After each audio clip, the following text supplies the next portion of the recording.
তোমরা শোনো গো। আল্লাহ তাআলা সর্বপ্রথম, আল্লাহ তাআলা সর্বপ্রথম আদমকে বানালো গো।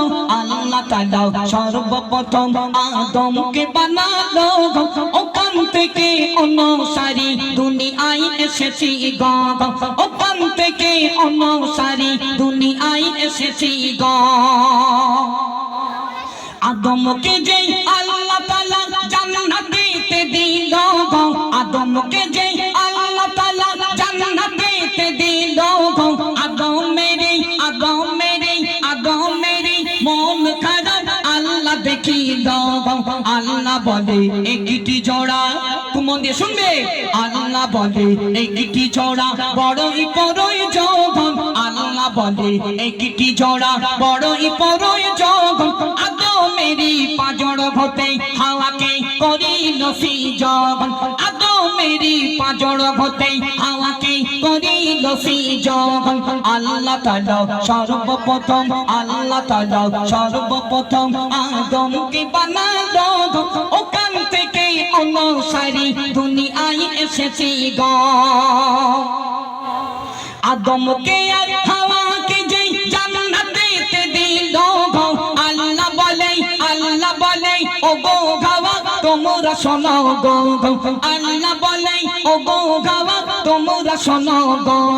জান্নাতের ভিতর ভালো ভালো, আমার আল্লাহ বলছে জান্নাতের ভিতর ভালো ভালো ফল যে পাবে গে। জান্নাতের ভিতর ভালো ভালো ফল যে পাবে গে। সব খাবে খাওয়া আদম গন্ধম খেও না জেগে। সব খাবে খাওয়া আদম গন্ধম খেও না জেগে। আল্লাহ তাআলা সর্বপ্রথম আদমকে বানালো গো। ওখান থেকে অনুসারী দুনিয়ায় এসেছি গো। আল্লাহ তাআলা সর্বপ্রথম আদম নবীকে জান্নাতের ভিতরে দিল। আদমের বড় মনটা খারাপ। আমার আল্লাহ বলতে লাগলেন ও আদম চিন্তা করো না, চিন্তা করো না, চিন্তা করো না। দুনিয়ার জমিনে আমি আল্লাহ জোড়া জোড়া বানিয়েছি। পাখি দিয়েছি জোড়া, পশু দিয়েছি জোড়া, মানুষ দিয়েছি জোড়া। কিন্তু না না না না না, ও আদম তুমি সিঙ্গেল থাকবে, আমি আল্লাহ সহ্য করতে পারবো না।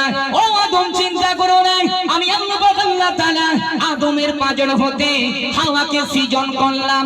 ও পাখি কালির মায়েরা, আদমের পাঁজর হতে যদি হাওয়াকে না সৃজন করতেন মর্জিনাও আসতো না, ফকিনাও বার হতো না। দুনিয়ার জমিনে আমাদেরকে গজল গাওয়া হতো না। চিল্লে বলি সুবহানাল্লাহ।